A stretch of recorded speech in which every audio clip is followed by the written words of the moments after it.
नमस्कार दोस्तों, स्वागत करते हैं अपने यूट्यूब चैनल बी पॉजिटिव में और शुरू करते हैं 5 का पंच, एक ऐसा प्रोग्राम जिसके तहत हम दिन के 5 करंट अफेयर्स को 5-5 फैक्ट के साथ आप लोगों के साथ डिस्कस करते हैं। चलिए जान लेते हैं आज कौन कौन से टॉपिक्स पे हम डिस्कशन करेंगे।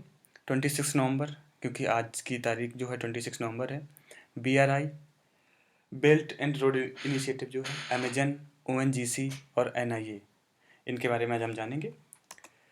बात कर लेते हैं ज्ञान की बात से। तो आज की ज्ञान की बात है वो है, व्यक्ति बाहर की चुनौतियों से नहीं बल्कि अंदर की कमजोरियों से हारता है। और ये एक सोचने वाली बात है कि बाहर की जो प्रॉब्लम्स हैं उनसे तो कम अंदर के हम जो हमारे ना कर पाने की क्षमता या सोच से हम जल्दी हार जाते हैं। तो हमें कभी भी हारना नहीं है, ना तो अंदर से और ना बाहर से। कमजोरी कोई भी हो अच्छी नहीं होती। चलिए शुरू करते हैं आज का डिस्कशन। सबसे पहला जो हमारा टॉपिक है वो है 26 नवंबर। न्यूज़ में क्यों है? आपको पता ही है, आज दिन ही ऐसा है और ये हमारे जो कॉन्स्टिट्यूशन, जो संविधान है, उसके लिए बहुत स्पेशल दिन था। आज ही के दिन मतलब 26 नवंबर 1949 को जो हमारी कॉन्स्टिट्यूंट असेंबली थी, उसने कॉन्स्टिट्यूशन को अडॉप्ट किया था। कभी कभी क्वेश्चन ये पूछ दिया जाता है कि जो कॉन्स्टिट्यूशन हमारा था वो पेश किसने किया था, प्रेजेंट किसने किया था। तो हमें डॉक्टर भीमराव अम्बेडकर का नाम याद रखना है। लेकिन 26 जनवरी 1950 को ये कम इनटू फोर्स अप्लाई हुआ था, लागू हो गया था। आज के ही दिन को नेशनल लॉ डे भी कहते हैं, आज के ही दिन को कॉन्स्टिट्यूशन डे भी कहते हैं। ये तो थी बहुत अच्छी बात। बहुत दुखद घटनाएं भी इस तारीख को घटित हुई हैं। 26 नवंबर 2008 को मुंबई अटैक ताज होटल पे हुआ था। बहुत ही भयावह था वो। अजमल अमीर कसाब, जो कि लश्कर ए तोयबा के एक आतंकवादी था, उसने और उसकी टीम ने, उसके ग्रुप ने मिलके इस ताज होटल में अटैक किया था। बहुत सारे लोग, बेगुनाह लोग थे वो जो मारे गए थे। ATS चीफ हेमंत करकरे और बहुत सारे जो हमारे सोल्जर्स थे वो भी शहीद हुए थे इस जो भी अटैक था। काफ़ी दुखद घटना रही वो हमारे देश के लिए।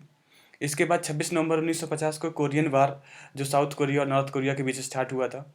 तो ये कुछ इम्पोर्टेंट डेट्स थी या इम्पोर्टेंट डेट थी जिस पे आज के दिन इतने इतने इवेंट हुए हैं।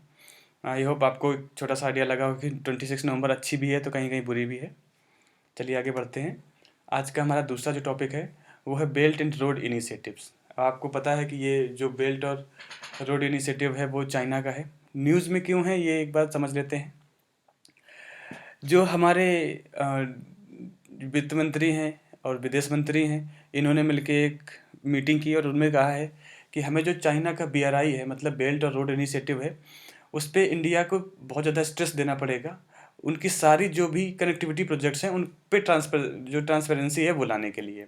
मतलब जो BRI है वो कभी कभी हमारे जो इंडियन एरिया है उसको ना दखलंदाज करे। हमारी जो इंटीग्रिटी है, हमारा जो टेरिटोरियल स्पेस है उसको या एरिया है उसको टच ना करे। क्योंकि सारी ये चीज़ें तभी हो पाती हैं जब ट्रांसपेरेंसी नहीं रहती है किसी भी प्रोजेक्ट में। तो इंडिया ने ये अपना अब आपस में विचार विमर्श किया है और जो चाइना के कनेक्टिविटी प्रोजेक्ट्स होंगे उनको बहुत ज़्यादा तवज्जो दी जाएगी, उन पर ट्रांसपेरेंसी रखी जाएगी। अब हम जान लेते हैं BRI के बारे में। तो जो हमारा BRI था, पहले इसको one belt one road initiative के नाम से भी जाना जाता था। It is a global infrastructure development strategy adopted by China. पता ही है चाइना का है, वो एक ग्लोबल हब के रूप में निकलना चाहता है और पूरी स्ट्रेटजिक एक इंफ्रा देना चाहता है, पूरी कनेक्टिविटी देना चाहता है। ये इनिशिएटिव लॉन्च हुआ था 2013 में। इस प्रोजेक्ट का टारगेट है कंप्लीट होने का 2049 में। इसके रिस्पॉन्स में जब BRI चाइना ने बना दिया तो इसके रिस्पॉन्स में USA, जापान और ऑस्ट्रेलिया ने मिलके एक काउंटर इनिशिएटिव शुरू किया और जिसका नाम था ब्लू डॉट नेटवर्क। ये क्वेश्चन में आने वाला क्वेश्चन है और एग्जाम्स में, और ये कई बार पूछा भी जा चुका है कि counter of bed and road initiative is, तो जो हमें वो उसका देखना है वो है blue dot network. Blue dot network कब शुरुआत हुआ था? 2009 में। तो अगर हम ये देखेंगे कि 2009, मतलब जो ब्लू डॉट नेटवर्क है वो बहुत पहले इनिशिएटिव चालू हो गया था। चाइना ने इसको देखते हुए अपना बेल्ट एंड रोड इनिशिएटिव लिया। बट क्योंकि जो ब्लू डॉट नेटवर्क था वो स्लोली एंड स्टडीली क्या हुआ कि काफ़ी फीका पड़ता गया, उस पर लोगों ने काम करना छोड़ दिया।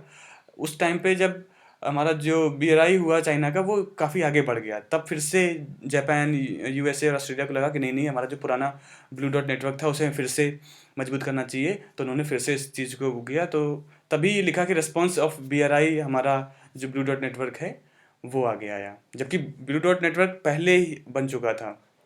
इंडिया में भी ऐसे बहुत सारे प्रोजेक्ट्स चलाए जा रहे हैं, जैसे भारतमाला प्रोजेक्ट है, सागरमाला प्रोजेक्ट है। सागरमाला प्रोजेक्ट जो है, ये हमारे जितने भी पोर्ट्स हैं, इंडियन पोर्ट्स हैं, इनको कनेक्टिविटी प्रोवाइड करा रहा है। मतलब हमारा जो नीचे जो हमारा कोस्टल एरिया है उसको, तो सागर सागर मतलब हमारा, हम इससे भी मान सकते हैं क्योंकि सागर की माला है, इसका मतलब है कि हमें जो हमारा कोस्टल एरिया है उसको पूरा हम जोड़ रहे हैं। इधर अगर हम दूसरा इनिशिएटिव देख लेते हैं इंडिया का, जो भारतमाला प्रोजेक्ट है, तो भारतमाला प्रोजेक्ट, अब अगर किसी को भारतमाला है या भारत माता है, उनके ऊपर हम कुछ चढ़ावा करते हैं तो हमारे क्या सर पे ही चढ़ाया जाएगा। मतलब भारत का जो ऊपरी सिरा है, मतलब हम लेते हैं पंजाब से, पंजाब, जम्मू और उत्तराखंड, उत्तर प्रदेश होते हुए, और ये फिर इसके बाद हमारा जो सेवन सिस्टर्स स्टेट्स हैं उसे होते हुए, और ये इनिशिएटिव हमारे म्यांमार और उस लाओस तक, ये हमारा जो इनिशिएटिव है भारतमाला प्रोजेक्ट बांग्लादेश के होते हुए निकलता है। तो कहीं ना कहीं जो बेल्ट एंड रोड इनिशिएटिव का कहीं ना कहीं एक आउटकम या एक रिस्पांस भारत ने भी भारतमाला प्रोजेक्ट के तहत शुरू किया है। ये क्वेश्चन एक बार आ चुका है कि जो हमारा बेल्ट एंड रोड इनिशिएटिव है वो ओनली लैंड इंफ्रा पे या लैंड इन नेटवर्क्स पे जुड़ा हुआ है या किसी और भी जो सेक्टर्स हैं उस पे। तो हमें ये याद रखना है कि जो बीआरआई है वो सीख करता है कि कनेक्टिविटी हो एशिया की, अफ्रीका के साथ, यूरोप के साथ। किसके थ्रू? लैंड के थ्रू और मैरीटाइम। तो मतलब नॉट ओनली थ्रू लैंड, ये मैरीटाइम नेटवर्क को भी जोड़ रहा है हमारा जो बेल्ट एंड रोड इनिशिएटिव है। तो आई होप आपको जो बीआरआई का कंसेप्ट क्या है और बीआरआई के पीछे मंशा क्या है चाइना की, वो समझ में आ गई होगी। आगे बढ़ते हैं। आज का हमारा जो तीसरा टॉपिक है वो है एनआईए। एनआईए जैसे हमें पता है कि ये नेशनल इन्वेस्टिगेशन एजेंसी है। न्यूज़ में क्या है, पहले ये जान लेते हैं कि एनआईए ने एक फाइल चार्ज किया है अगेंस्ट खालिस्तान टेररिस्ट। उनका नाम है निज्जर। ठीक है, ये खालिस्तान के टेररिस्ट एक ऑर्गेनाइजेशन है जिसका नाम है बब्बर खालसा इंटरनेशनल ग्रुप। उसके ये एक मतलब उनके एक पार्ट हैं या एक उनके उनको उसको उस ग्रुप को मानने वाले हैं। तो उनके खिलाफ एक चार्जशीट पेश की है एनआईए ने। अब हम जान लेते हैं कि एनआईए क्या है। जैसे अभी कुछ दिन पहले मैंने पिछले ही दिनों में आपको एक टॉपिक पढ़ाया था सीबीआई का। तो सीबीआई भी एक इन्वेस्टिगेटिंग एजेंसी है और एनआईए भी एक इन्वेस्टिगेटिंग एजेंसी है। इसमें डिफरेंसेस क्या हैं आज हम ये जानेंगे। सबसे पहले हम थोड़ा बहुत जान लेते हैं कि एनआईए के बारे में। एनआईए क्या है, पता ही चल गया कि नेशनल इन्वेस्टिगेशन एजेंसी है। इंडिया की एक काउंटर टेररिज्म टास्क फोर्स है। मतलब जो टेररिस्ट अटैक होते हैं या टेररिस्ट एक्टिविटीज़ होती हैं उनको काउंटर करने के लिए या प्रोएक्टिव एक्शंस लेने के लिए ये जो हमारी एजेंसी है वो काम आती है। ये एजेंसी एम्पावर्ड है बहुत सारे रूल्स से, बहुत सारे प्रोटोकॉल से, बहुत सारे क्या कहते हैं पावर्स से। जैसे एक बेसिक सा मैं आपको एग्जांपल देकर बताता हूँ। जो एनआईए और जो हमारा सीबीआई है उसमें डिफरेंस क्या है। तो सबसे पहले हम ये देख लेते हैं, नॉर्मल सा डिफरेंस ये बता देते हैं कि जो सीबीआई है वो इंडिया के अंदर अगर कोई उसका सिटीजन या वहाँ पे रहने वाला कोई भी प्राणी कोई क्राइम अगर करता है तो उसके रिलेटेड जो भी इन्वेस्टिगेशन होगा वो सीबीआई करेगा। एंड अगर बात कहीं आती है टेररिज्म की, जो कि मतलब वो तो इंटरनली हो या बाहर से कुछ हो, उस टेररिस्ट एक्टिविटी को अगर कोई इन्वेस्टिगेट करेगा तो वो एजेंसी करेगी एनआईए। अब अगर हम इसमें तुलना करें तो NIA is more greater than CBI.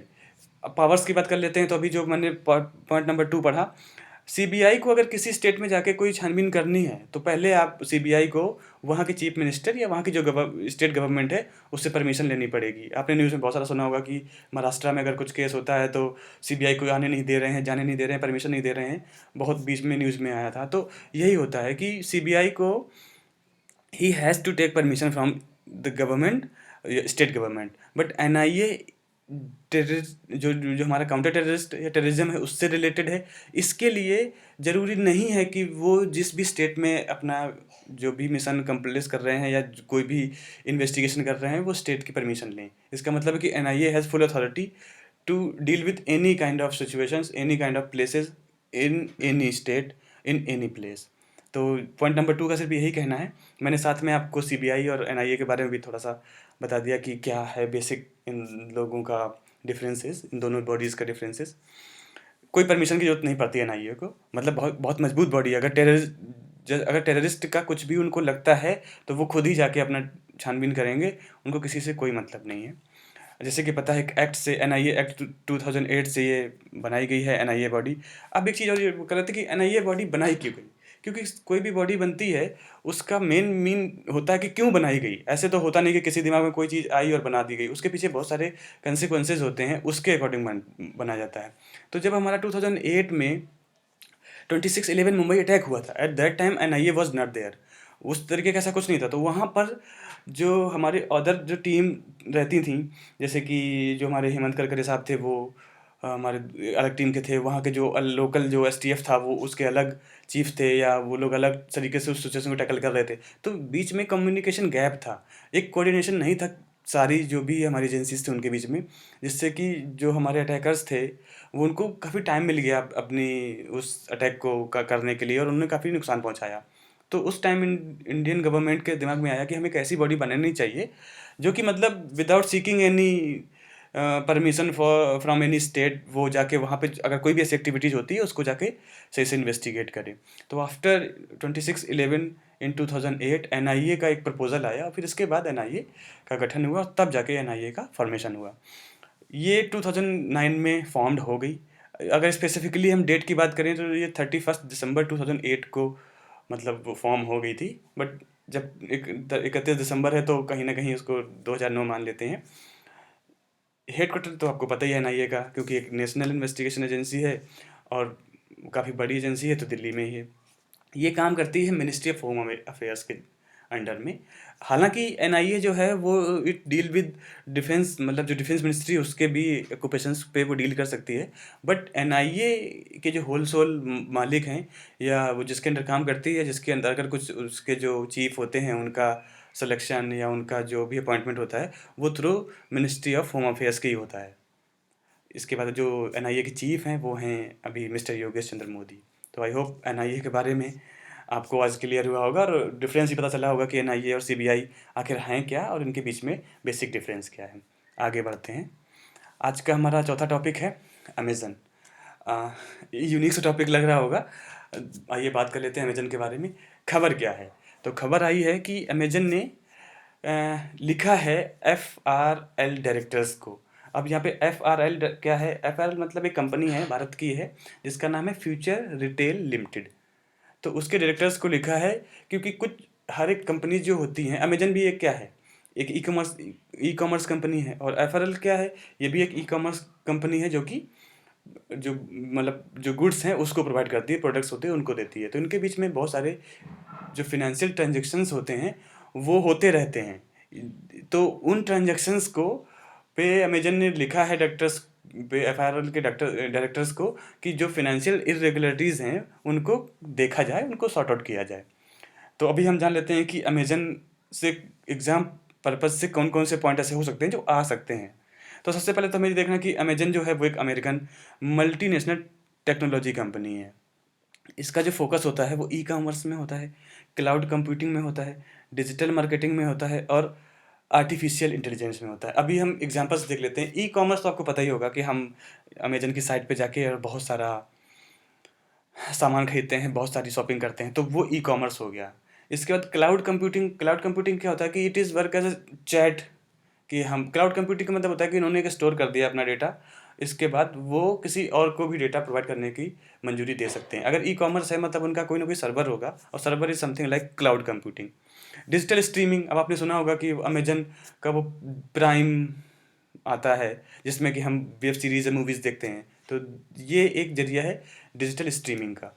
और आर्टिफिशियल इंटेलिजेंस से हम, जैसे आपने अभी नाम सुना होगा, बहुत ज़्यादा चर्चा में रहता है, बहुत ज़्यादा है एलेक्सा। तो Alexa is a kind of device which is used artificial intelligent, कि Alexa play this song, Alexa open the door, Alexa turn on the fan. तो these are kind of artificial intelligent. तो Alexa क्या है, Amazon का ही product है। तो इन चीज़ों में जो अमेजन है वो आगे बढ़ता है, आगे काम कर रहा है इस फील्ड पे। फॉर्मेशन इसका हुआ था 1994-1995 में। एट दैट टाइम ये एक छोटी सी कंपनी थी, इतनी ज़्यादा, क्योंकि उस टाइम पे तो इतना ज़्यादा ई मार्केटिंग का और क्लाउड कंप्यूटिंग और ये डिजिटल स्ट्रीमिंग इतना जोरों पे नहीं था। एक छोटे स्तर पे ये कंपनी हुई थी, बट फॉर्म हुई थी 1994 में। तो हमें ये बताना पड़ेगा कि अमेजन 1994 में, 1994 और 5 में ये फॉर्म हुई थी। हेडक्वार्टर इसका वाशिंगटन में है। अमेरिकन कंपनी है, ये हमें याद रखना। जितनी भी टॉप 5 कंपनीज हैं उनमें से 4 अमेरिका की हैं।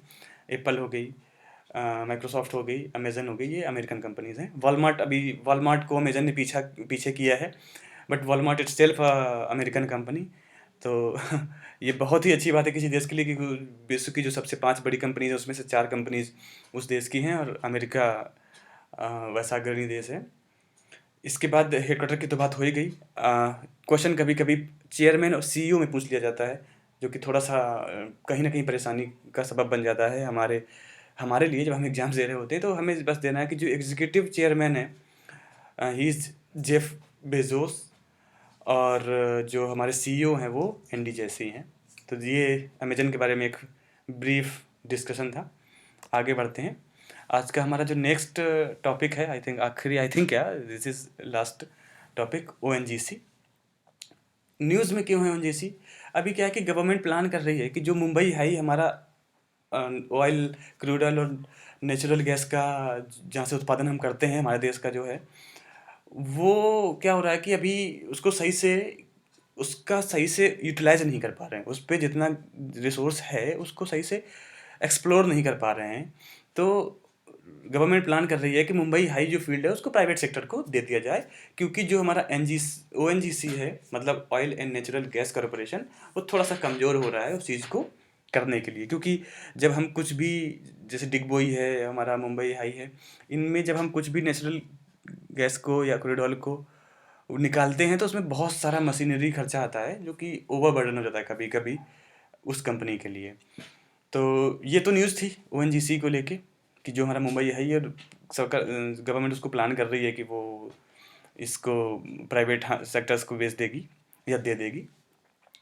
अब हम ओएनजीसी के बारे में जान लेते हैं। जैसे ओएनजीसी, फुल फॉर्म इसका ओएनजीसी नेचुरल गैस कॉरपोरेशन है।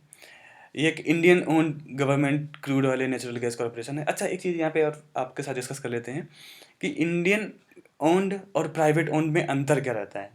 तो एक एक छोटा सा मैं आपको बस ब्रीफ आइडिया दे रहा हूँ। अगर 2 लोग हैं और हमारे किसी भी कंपनी का शेयर कितना होता है, 100%, जिसका शेयर 51% होगा, इसका अगर 50-50% होगा तो 2 मालिक, और एक चीज़ के 2 मालिक नहीं होते। इकोनॉमी की, मतलब इकोनॉमिक के फील्ड में उसका एक ही मालिक होगा।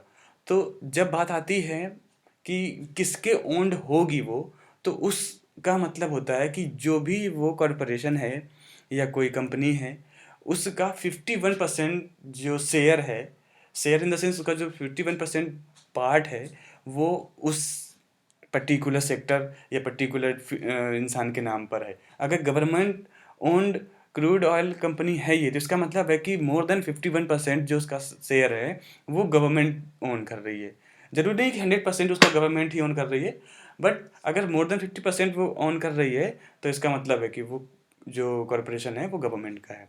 जैसे कि अभी हमारा LIC है, तो अप्रॉक्स 74% गवर्नमेंट अर्न कर रही है। बट जैसे बोलते हैं ना कि गवर्नमेंट अभी इसको क्या कर देंगी, इसको बेच देगी, प्राइवेट सेक्टर्स को बेच देगी। तो गवर्नमेंट पूरा से पूरा नहीं बेचती, वो क्या करती है कि 50% बेच देगी, 30% फिर भी बचा के रखेगी। तो मतलब मोर देन 51% जिसके भी शेयर्स हो जाएंगे वो कंपनी उस इंसान के नाम की हो जाएगी। अगर गवर्नमेंट के शेयर्स हैं तो वो गवर्नमेंट कंपनी है, अगर वो किसी प्राइवेट इंटिटी के शेयर्स हैं तो वो किसी उस प्राइवेट कंपनी के मालिकाना हक उसके पास चले जाएंगे।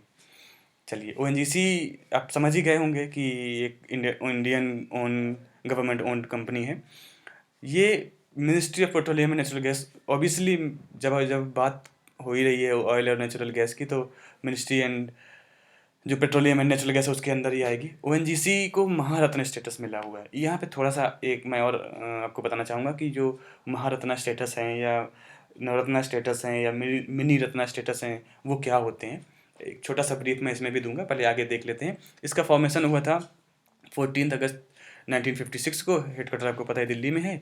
सीईओ जो इनके हैं वो अभी हैं सुभाष कुमार, जो कि 1 अप्रैल 2021 को अभी हाल ही फिलहाल बने हैं। एक चीज़ और बता देते हैं कि जो 1 अप्रैल होता है, this is also known as foolish day. पता नहीं किस वजह से फूलिश डे बोला जाता है, बट हो सकता है कि हंसी मजाक में लोगों ने बना दिया हो। अब बात कर लेते हैं हम कि जो हमारी कंपनीज़ हैं उनको किन किन स्टेटस में हम डिस्ट्रीब्यूट करते हैं, मतलब गवर्नमेंट है वो डिस्ट्रीब्यूट करती है। तो गवर्नमेंट 3 क्राइटेरिया बना रखी है, एक महारत्ना, एक नवरत्ना और एक मिनी रत्ना। इनके कुछ क्राइटेरियाज हैं। सबसे पहले हम महारत्ना की बात करते हैं, तो महारत्ना जो हैं, जो महारत्न हमारे देश की हैं, वो 10 कंपनीज़ हैं। एक बार मैं आपको नाम बता देता हूँ, अगर आप पेन कॉपी लेके बैठे हैं तो प्लीज़ पॉज़ करके दोबारा से सुनिएगा। मैं सारे नाम एक-एक करके बता देता हूँ, एक थोड़ा-सा ब्रीफ आइडिया रहेगा कि क्या-क्या है महारत्ना की जो 10 कंपनीज़ हैं। सबसे पहले एनटीपीसी, ओएनजीसी जिसके बारे में आज हम डिस्कस कर रहे हैं, सेल, भेल, बीएचईएल भेल, आईओसीएल, एचपीसीएल, सीआईएल, गेल, बीपीसीएल और पीजीसीआईएल। तो ये जो 10 कंपनीज़ हैं ये महारत्ना में हैं। 14 कंपनीज़ जो हैं वो नवरत्ना में हैं और 74 जो हैं मिनी रत्ना में हैं। अब इनका हमने बता तो दिया कि ऐसे कंपनीज़ हैं। गवर्नमेंट कैसे इनका स्टेटस देती है कि नहीं नहीं ये कंपनी यहाँ से महारत्ना है, ये कंपनी यहाँ से क्या है। पहली बात तो जो कंपनीज हो गई हैं वो उसी स्टेटस में रहती हैं क्योंकि उनके क्राइटेरिया बहुत बड़े हैं और उनके फ़ायदे भी बहुत ज़्यादा हैं। सबसे पहले हम सिलेक्शन क्राइटेरिया के बारे में जान लेते हैं।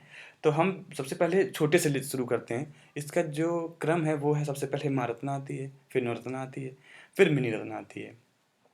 जो मिनी रत्ना होती है उसकी जो बेसिक क्राइटेरिया है वो ये है कि उस कंपनी का 30 करोड़ पर ईयर बेनिफिट, मतलब जो उसका फ़ायदा है, नेट प्रॉफिट है, वो 30 करोड़ हर साल पिछले 3 साल से आना चाहिए। अगर ऐसी कोई कंपनी है विदाउट टैक्स, मतलब टैक्स देने के बाद, तो ऐसी कंपनी को मिनी रत्ना के स्टेटस दे दिया जाता है। अब आगे हम बात कर लेते हैं नवरत्ना की। तो नवरत्ना का जो स्टेटस मिलता है वो मिलता है कि कोई कंपनी जिसका एवरेज नेट प्रॉफिट 5,000 करोड़ रहता है पिछले 3 साल से अगर आ रहा है, और ये भी after paying taxes, including taxes नहीं, टैक्स हटाने के बाद अगर 5,000 करोड़ रुपए एवरेज नेट प्रॉफिट हो रही है और ये पिछले 3 साल से चला रहा है, तो उस कंपनी को नवरत्ना का अवार्ड दे दिया जाता है। और अब बात करें हम महारत्ना की, तो महारत्ना जो कंपनी होती है या जो हमारे स्टेटस जिसको मिलता है वो होती है जिनका 15,000 करोड़ जिनका नेट प्रॉफिट एनुअली होता है और जिनका भी 3 साल से अगर आ रहा है, तो ऐसी कंपनीज को महारत्ना कहते हैं। तो आई होप आपके बार ओएनजीसी और जो एक स्टेटस होता है उनके बारे में एक आइडिया मिला होगा। बेसिक फंड, मतलब जो फंडा है इनको चुनने का, वो इनकी जो नेट प्रॉफिटनेस है उस पे ही मतलब डिसाइड होता है कि कौन क्या है, कौन कितने कितने पे किसको किसको क्या मिलेगा। चलिए आगे देख लेते हैं आज की बोनस इन्फॉर्मेशन क्या है। तो आज की बोनस इन्फॉर्मेशन में हमने 2 पॉइंट चुने हैं। ऐसे और भी बहुत सारे टॉपिक्स थे, बट उन टॉपिक्स को मैं ऑलरेडी पिछली वीडियोज़ में कवर कर चुका हूँ। तो आप अगर अभी तक नहीं देखे हैं तो प्लीज़ वहाँ पे मेरे प्लेलिस्ट में चले जाइए। 5 का पंच करके एक प्लेलिस्ट बनी है, उसमें से जो वीडियोज़ हैं उनको देख लीजिए। आज के जो 2 हमारे बोनस इन्फॉर्मेशन है वो है कि सीबीआई स्पेशल डायरेक्टर, सीबीआई के बारे में हम बात कर चुके हैं। मैं सीबीआई का जो जिसमें मैंने उसको एक्सप्लेन किया अच्छे से, उसका लिंक डिस्क्रिप्शन में दे दूंगा। सीबीआई कैसे काम करती है और या सीबीआई के बारे में क्या है, इंटरपोल क्या है, ये सब बता चुका हूँ मैं। तो आपको लिंक दे दूंगा, आप वहाँ पे जाके देख लीजिए डिस्क्रिप्शन से। तो इसमें बोला गया है कि जो हमारे मिस्टर प्रवीण सिन्हा हैं, इनको इंटरपोल कमेटी को एक डेलीगेट ऑफ एशिया करके एक पद होता है, उसके लिए उनको इलेक्ट किया गया है। तो आ सकता है एग्ज़ाम्स में कभी कभी आ जाता है, फैक्चुअल क्वेश्चन आ जाता है। जैसे अभी हमारा आर ओ का होने वाला है, या आगे चल के और जो एग्ज़ाम्स होते हैं उनमें ये क्वेश्चन जो बहुत ज़्यादा फैक्चुअल, एसएससी सीजीएल वगैरह या एसएससी 10+2 में रहता है, तो इस तरीके के फैक्चुअल क्वेश्चन पूछ लेते हैं कि अभी कौन किसको चुना गया, क्योंकि एक बड़ी हस्ती हैं प्रवीण सिन्हा साहब। इसके बाद हमारा जो दूसरा बोनस इन्फॉर्मेशन का है वो है जो स्कॉर्पिन क्लास सबमरीन आईएनएस वेला है, वो इंडियन नेवी को अभी ज्वाइन हुई है, आज ही मतलब कल ज्वाइन हुई थी। इसमें हम 2 चीज़ें आपको बताते हैं कि सबमरीन क्या होती है। सबमरीन ऐसे नेवल जो हमारे इंस्ट्रूमेंट होते हैं या शिप्स होते हैं जो कि बिलो दी वाटर जाके, मतलब अंदर जो सतह होती है हमारे ओशियन की, उस पे जाके एक रैकी करते हैं, छानबीन करते हैं, देखते हैं कि कहीं कुछ हमारे में दिक्कत तो नहीं है। और स्कॉर्पिन से यहाँ का मतलब ये है कि मतलब स्कॉर्पिन एक एक क्राइटेरिया सेट करता है। तो यहाँ पर स्कॉर्पिन का मतलब है कि ऐसे नेवल शिप्स जो डीजल इलेक्ट्रिक प्रपल्सन सिस्टम से बने हुए हैं। जैसे कि हमारा एक प्रोजेक्ट 75 था, तो प्रोजेक्ट 75 में हमारे जो 6 वो सबमरीन बन रही थी, उनमें से स्कॉर्पियन क्लास सबमरीन थी। और स्कॉर्पियन क्लास कहीं नाम आता है तो साइंटिफिकली जो भी टेक्नोलॉजिकली लोग इससे साउंडेड हैं उनको पता चल जाता है कि yes, if we are talking about scorpion classes तो वो है जो हमारा, अगर स्कॉर्पियन क्लास की सबमरीन है तो वो डीजल इलेक्ट्रिक प्रोपल्शन सिस्टम उसमें फिटेड होगा। तो दिस इज़ ऑल अबाउट कि स्कॉर्पियन क्या होता है, सबमरीन क्या होता है, INS बेला जो ज्वाइन हुआ है। इंडियन नेवी के बारे में भी हमने पहले ही डिस्कस कर लिया है, तो मैं उसका भी लिंक आपको डिस्क्रिप्शन में दे दूंगा, आप वहाँ से जाके उसके बारे में पढ़ लीजिए। आज एक और स्लाइड हेड की है जिसका नाम है क्वेश्चंस फॉर द डे, और इस वजह से दी है कि पिछले क्वेश्चंस आप कितने अच्छे से कर पा रहे हैं, या पिछले जो मैंने कुछ जो आपको पढ़ा रहे हैं, जो आपको बता रहे हैं, जैसे वो आपके साथ डिस्कस कर रहे हैं, वो आपने रिटेन किया है कि नहीं। तो एक छोटे छोटे से क्वेश्चंस हैं, आप इनका कमेंट में प्लीज़ आंसर कीजिएगा। सबसे पहला क्वेश्चन है, who releases national family health survey. अभी आजकल बहुत न्यूज़ में है, मैंने कल इसको डिस्कस भी किया था, आप प्लीज़ कल का वीडियो जाके देखिएगा जाके। तो आपको ये बताना है कि ये रिलीज़ कौन करता है। इसके बाद है जो गोल्डन आइटम्स हैं, हमारे ऑर्नामेंट्स हैं, वो GST के किस टैक्स स्लैब में आते हैं। तो इन 2 क्वेश्चंस का आपको आंसर देना है। बाकी थैंक यू सो मच, और हमेशा आप मुस्कुराते रहिए। जय हिंद।